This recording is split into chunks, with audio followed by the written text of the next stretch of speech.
Back to this very story. No voice like ever is. It will provide you complete knowledge of this very story.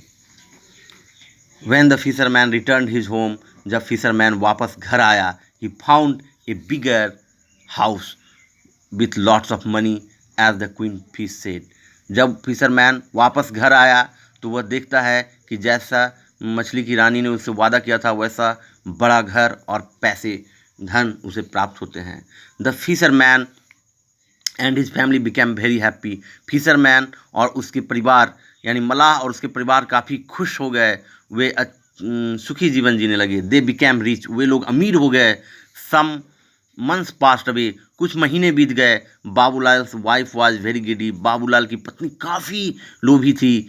C wanted more money and the largest house. वह और धन चाह रही थी. वह चाहिए और धन हो और धन हो और धन हो और सबसे बड़ा मकान हो. सबसे बड़ा मकान हो. हमारा मकान सबसे बड़ा हो.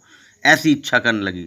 सो she again said to her husband. इसलिए उसने अपने पति से फिर कहा, प्लीज़ गो वंस अगेन. एक कृपा करके एक बार और जाओ. For more money, jewels and the biggest house. तुम इस बार बहुत सारे धन, बहुत सारे जवाहरात और सबसे बड़े घर के लिए एक बार और मछली के पास आग्रह करो. ऐसा वो उससे कहती है. The fisherman said to his wife. तब फिशरमैन क्या कहता है अपनी पत्नी से, इसे गौर करके आप सुने. Now we have everything. अब हम लोगों के पास प्रत्येक चीज़ है. हम लोगों के पास एक तरह से सब कुछ है. So we must not be greedy. इसलिए हमें लोभी नहीं होना चाहिए. इसलिए हमें लोभी नहीं होना चाहिए. His wife became sad and angry at this. और जैसे ही मलाह यह बात अपनी पत्नी से कहता है कि उसकी पत्नी नाराज हो जाती है, क्रोधित हो जाती है और उदास हो जाती है. So the fisherman had to go to the queen fish again unwillingly. इसलिए बिना चाहते हुए भी उस मलाह को उस रानी मछली के पास जाना पड़ जाता है. यानी कि the fisherman became compel to go to the queen fish again. बिना चाहे हुए वहाँ रानी मछली के पास जाने के लिए यह मलाह अपनी पत्नी के कारण विवश हो जाता है. The queen fish found the fisherman sad. तो जो रानी मछली थी वो देख ली कि मलाह उदास है. He asked the reason. तो मछली जो थी, sorry it should be she asked not he, it is misprinting. She asked the reason. वो जो रानी मछली थी उसने राजा से पूछा. The fisherman told everything. तो मलाह ने सारी बातें बतलाई. The queen fish said.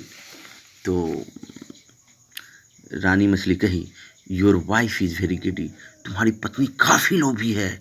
C can never be happy. वह कभी खुश नहीं हो सकती. Go home. घर जाओ.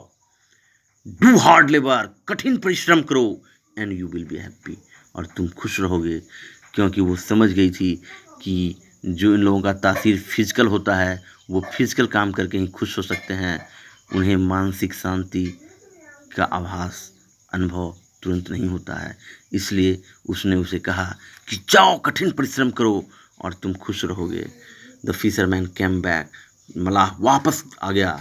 ही saw that there was only hut. तो देखता है कि यहाँ मात्र एक झोपड़ी रह गई है.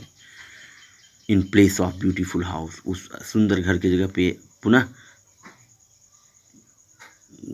वैसी ही झोपड़ी थी जैसे पहले थी. इसे पुनः मुझको भक्ति भी की संज्ञा भी संस्कृत में दी गई है. His wife was crying. उसकी वाइफ चिल्लाने लगी. Now all the family members were sad. अब सारे लोग उदास हो गए. Now Babulal with his wife began to do hard labor. लेकिन बाबूलाल अब अपनी पत्नी के साथ कठिन परिश्रम करने लगा. Soon again they became rich and happy. और जब वो अपनी फिजिकल लेबर पे उतर आए तो वो पुनः अमीर हो गए और सुखी जीवन को प्राप्त किए. इसीलिए कहा गया first deserve then desire. It is rightly said no vice like avarice. और अंत में यह साबित हो जाती है कि लोभ से बड़ा पाप कुछ भी नहीं है. लोभ से बड़ा दोष कुछ भी नहीं है. लोभ से बड़ा बुराई कुछ भी नहीं है. हमें इससे बचने की आवश्यकता है. हमें जागरूक होने की आवश्यकता है. हमें सचेत होने की आवश्यकता है. हमें इसे अपने जीवन में उतारने की आवश्यकता है. New words avarice means greed यानी लोभ या लालच. Fisherman one who catches fish यानी मलाह. Livelihood means of earning to live यानी जीविकोपार्जन के साधन. फैमिली ए ग्रुप ऑफ 1 और 2 parents and their children. Family कहा जाता है अभी माता पिता और उनके बच्चे को न्यूक्लियर फैमिली कहा जाता है. और यदि उसमें दादा दादी हैं, परिवार फूआ वगैरह हैं, तो वो जॉइंट फैमिली होता है. फैमिली मीन्स परिवार. ऑनेस्ट, ऑनेस्ट मीन्स ईमानदार, one who tells the truth. Need, need means requirement यानी आवश्यकता. अकरेंस माने हैपनिंग यानी घटना. रिवर मीन्स नदी या natural flow of water, that is flowing, ये फ्लोइंग वाटर. रिवर नदी. क्वाइट मतलब शांत, to make a very little noise, that is शांत. रीजन माने कॉज. मस्ट, कॉज मीन्स कारण. Must note it down and get it checked. See you in next class. All the best for watching it.